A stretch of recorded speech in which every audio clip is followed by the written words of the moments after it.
वार्ता में आप सभी मीडिया बंधुओं का हार्दिक स्वागत अभिनंदन है।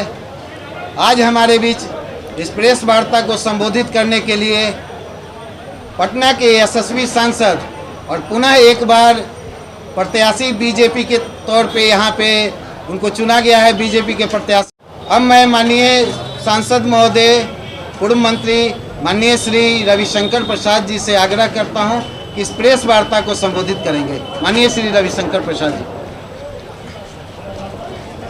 पार्टी के वरिष्ठ नेता और कुम्हरार के विधायक मेरे मित्र अरुण कुमार सिन्हा जी, पटना महानगर के अध्यक्ष मित्र अभिषेक जी, पार्टी के मीडिया प्रभारी अमित जी, पत्रकार मित्रों, पहले मैं आप सबों को बहुत प्रणाम करता हूं। पार्टी के पुनः उम्मीदवार होने के बाद पटना के पत्रकार मित्रों से पहली बार दर्शन हो रहा हूं, तो मेरी शुभकामनाएं। आप सबों का बहुत बहुत अभिनंदन। पुनः लोकसभा का पार्टी के द्वारा उम्मीदवार घोषित किए जाने के बाद मैं पहली बार पटना आया। आज पटना के कार्यकर्ताओं ने, पटना की जनता ने हवाई अड्डे से लेकर प्रदेश कार्यालय तक जो मेरा स्वागत किया है, उसमें मैं बहुत ही अभिभूत हूँ। तो पटना की जनता, पटना के कार्यकर्ता, पटना के संगठन, जिला अध्यक्ष, सारे विधायकगण, सबों का मैं हृदय से अपनी कृतज्ञता ज्ञापित करता हूँ।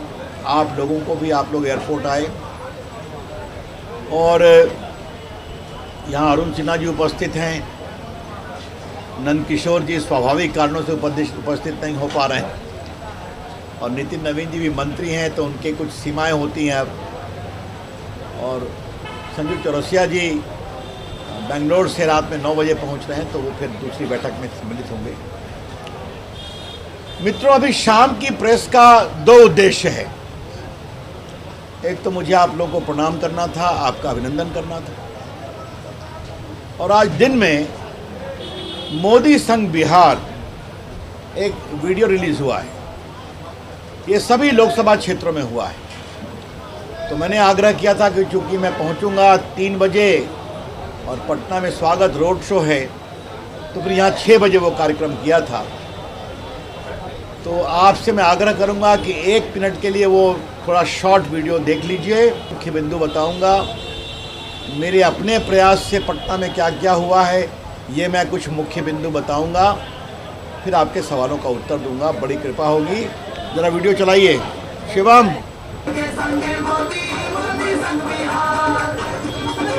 कोशिश थी कि चाचा भतीजा में रिश्ता ठीक बन जाए, नहीं बना तो पार्टी ने सब कुछ विचार कर करके पारस जी को योग्य माना अलायंस के लिए। तो क्या दिक्कत है? हमें उनके पारिवारिक रिश्तों के खटास पर कुछ नहीं कहना, ये उनका निजी मामला है। लेकिन आपने उनको एक भी टिकट नहीं दिया ना। धन्यवाद, उत्तर मैंने दे दिया, बहुत विस्तार से दे दिया। ऐसा है, आप मल्लाहों को सिर्फ सानी में देखते हैं, हम मल्लाह को एक सामाजिक न्याय के बहुत बुलंद झंडे के रूप में देखते हैं। और मल्लाह भी बड़ी संख्या में मोदी जी के साथ हैं, क्योंकि मोदी जी के साथ गरीब हैं, मोदी जी के साथ पिछड़े हैं, मोदी जी के साथ अति पिछड़े हैं, मोदी जी के साथ राष्ट्रवादी हैं, मोदी जी के साथ राष्ट्रभक्त हैं, सभी उनके साथ। हाँ ठीक है, नहीं है तो नहीं है, हो गई बात। हमारे यहाँ हरी सानी है ना, मंत्री है ना, बस। धन्यवाद।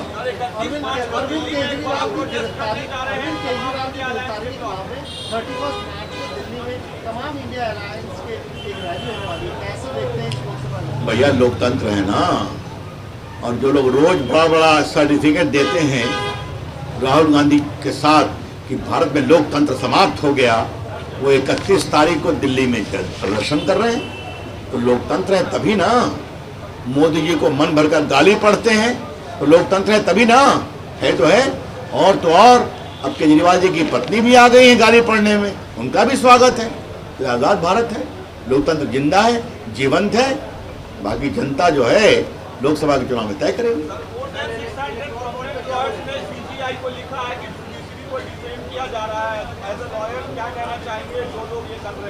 वैसे हमने ऑलरेडी कह दिया है कि भारत की न्यायपालिका पर हमें बहुत गर्व है। भारत की न्यायपालिका बिल्कुल आज़ाद है। कंप्लीटली इंडिपेंडेंट है। और जो लोग आरोप लगाते हैं उनसे मुझे ये सवाल पूछना है कि कांग्रेस पार्टी ने क्या किया था इमरजेंसी में, जजेस को सुपरसीड किया था, कमिटेड जुडिशरी की बात की। और मैं एक बात और कहूंगा, जो लोग चुनाव में हार जाते हैं वो कृपया करके सुप्रीम कोर्ट के गलियारे से अपनी पॉलिटिक्स नहीं करें। I hope I am very clear. Those who have been rejected by the people of India repeatedly during elections must accept the verdict and don't do their politics through the corridors of Supreme Court and other courts. और कोई सवाल?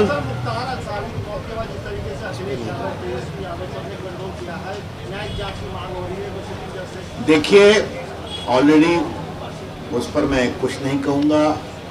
वो एक बीमारी के कारण मौत हुई, डॉक्टर ने कंफर्म किया है, पोस्टमार्टम हुआ, परिवार को बताया गया।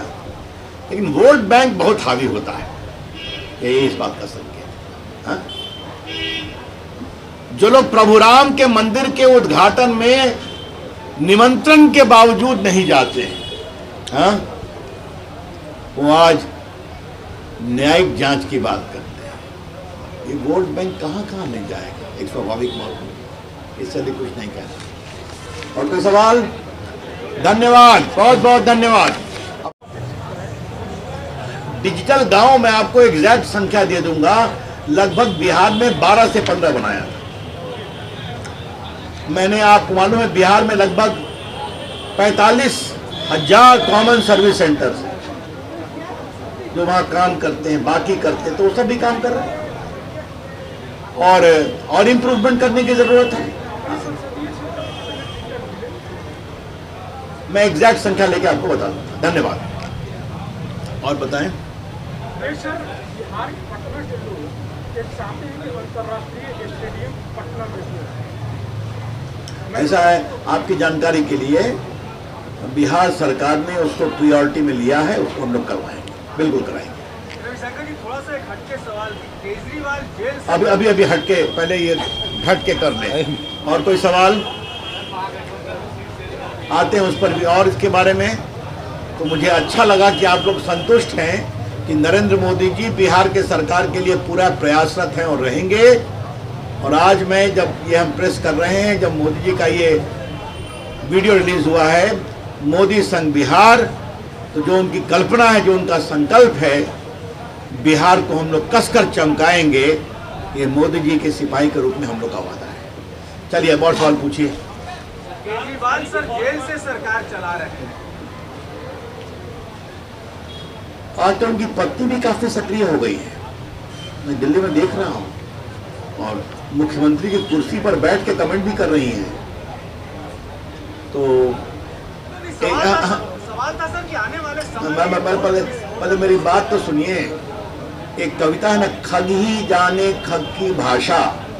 तो इंडिया गठबंधन में आने के बाद, लालू जी के संपर्क में बैठने के बाद, उनके अनुभव से केजरीवाल जी भी सीख रहे हैं। ये केजरीवाल वही हैं जो देश में ईमानदारी की बात करते थे। ये केजरीवाल वही हैं जो अन्ना हजारे के साथ क्या क्या बात नहीं करते थे, जो एक आरोप लगने पर इस्तीफे की मांग करते थे, और आज कह रहे हैं मैं जेल से सरकार चलाऊंगा। क्या बात है, ये सत्ता क्या क्या कराती है, ये बहुत स्पष्ट है। हाँ?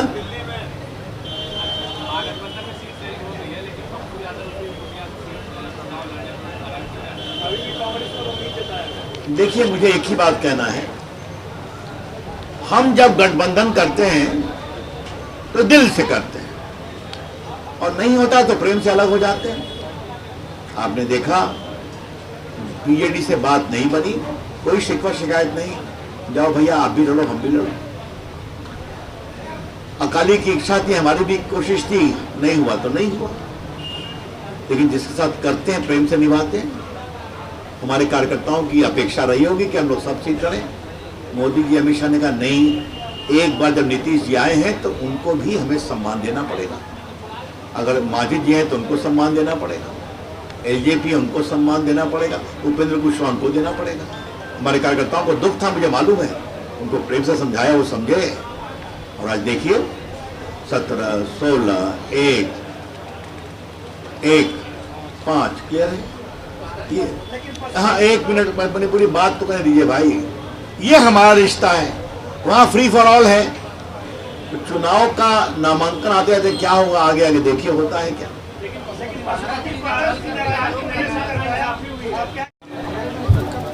आज मोदी संघ बिहार लोकसभा क्षेत्र में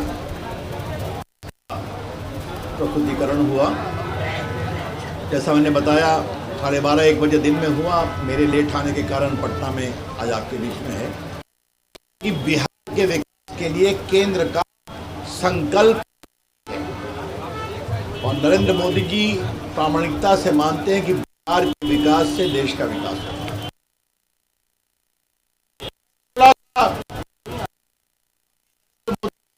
3 बार आए थे और 3 बार आए और लगभग 85 की योजना ने किया।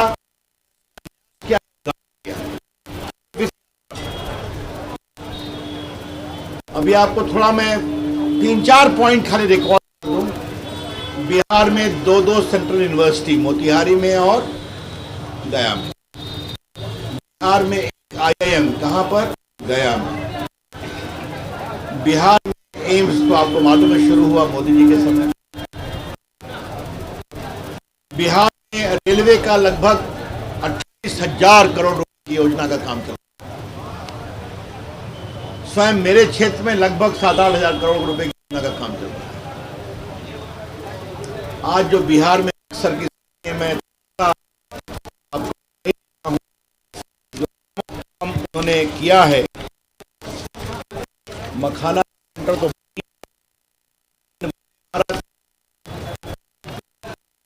बिहार में 1 शौचालय का निर्माण किया गया है स्वच्छ भारत योजना। NH30 60 किलोमीटर भारत माला से सड़कों का विस्तार हुआ है। और आपको जानकर खुशी होगी कि एक मेरा प्रयास है, उसका बन रहा है पूरा प्रोजेक्ट रिपोर्ट इत्यादि। 1000 करोड़ से आज पूरा आपके दीदारगंज तक सड़क बनने जा रही है। पटना मेट्रो की घोषणा केंद्रीय मंत्री के रूप में मैंने ही, आपको मालूम है, बन के सामने। PMCH या नालंदा मेडिकल कॉलेज हो, वहां पर जो ऑक्सीजन पूरे कोरोना काल में मुफ्त टीका, लोगों को खाना खिलाना, ये आपको मिला है। पटना में जब बाढ़ आई थी तो मैंने कहा आगे बार पानी तो पड़ेगा लेकिन जाम नहीं होगा, लेकिन 1 घंटे में निकल जाता है। तो उन्होंने PMC से मिलकर काम करवाया, पूरा सम्प हाउस बना, इसमें केंद्र सरकार की योजना रही। आपका पूरा जो बक्सर हाईवे बन रहा है, बिहार में 31.4 करोड़ LPG कनेक्शन मिला है उज्ज्वला योजना के अंतर्गत, ये आप जानते हैं। और सबको 400 रुपये से ऊपर की सब्सिडी मिल रही है। और प्रधानमंत्री ग्राम सड़क योजना के तहत 30,000 किलोमीटर से अधिक ग्रामीण सड़क का निर्माण या उन्नयन किया गया है। सिर्फ मैं आपको मोटी बात बता रहा हूँ, 10 लाख लोगों को प्रशिक्षण मिला। PM जनधन योजना के तहत बिहार में 2.5 करोड़ से अधिक जनधन के खाते खुले। और पटना कोलकाता एक्सप्रेस का निर्माण हो रहा है। पूर्वांचल एक्सप्रेस को जोड़ने वाली पटना बक्सर सड़क के लिए 1300 करोड़ रुपये की योजना। पटना हवाई अड्डे की योजना, आपको मालूम है, एक पुल बन रहा है महात्मा गांधी सेतु के बगल में, एक पुल बनने जा रहा है पटना सोनपुर पुल के बगल में। और महात्मा गांधी सेतु टूट रहा था, मैंने किया तो तोड़ रहे हैं भाई। पहला तो 1700 करोड़ रुपये से करीब के आदेश बनवा दिया।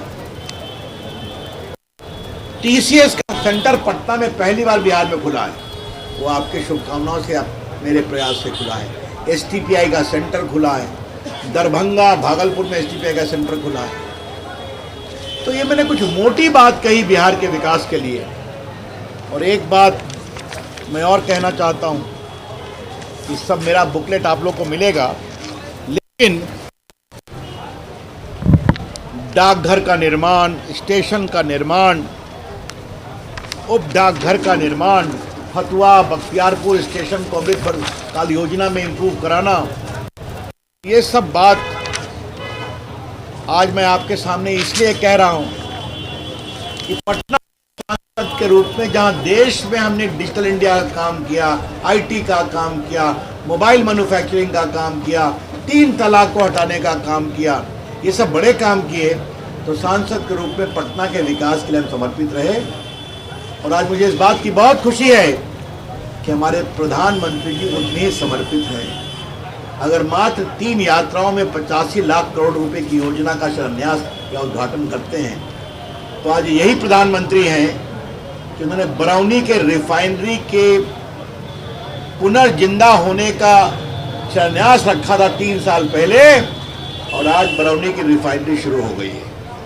आज पूरा पेट्रोल लिंक हो, बाकी लोग हो, गैस पाइप लिंकेज हो, आप सभी जानते हैं। तो बिहार के विकास के लिए हम समर्पित हैं, और मैं पटना के सांसद के रूप में पटना के लिए भी काम करूंगा और देश के लिए भी काम करूंगा, बिहार के लिए काम करूंगा। ये हमारा समर्पण है। तो अपनी इन्हीं आरंभिक टिप्पणियों के साथ मैं अपनी टिप्पणी समाप्त करता हूं। अब मैं आपके प्रश्नों के लिए तैयार हूं, और बहुत बहुत धन्यवाद। इस लेट प्रेस कॉन्फ्रेंस में भी आप लोग आए।